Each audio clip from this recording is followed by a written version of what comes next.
পরে আমরা আমাদের ফিকশন ক্যাটাগরির বইগুলো এবং সেই বইয়ের প্রকাশনী যারা আছেন তাদেরকে আমন্ত্রণ জানাবো। সো আমাদের ফিকশন ক্যাটাগরির top 7 books on the screen. Fiction বিভাগে বেস্ট সেলার 7টি বই। সপ্তম হয়েছে ভুল, প্রকাশনী অধ্যায়ন প্রকাশনী।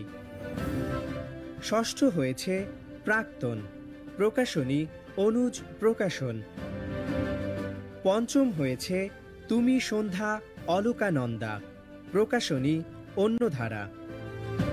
চতুর্থ হয়েছে শঙ্খচূড় দ্বিতীয় খণ্ড, প্রকাশনী অন্য প্রকাশ। তৃতীয় হয়েছে শামীম হোসাইন ফ্রিল্যান্সার গড়ার কারিগর, প্রকাশনী প্রতিভাষা প্রকাশন।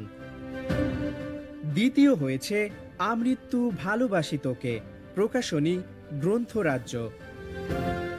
এবং প্রথম হয়েছে আমি পদ্মজা, প্রকাশনী অন্যধারা।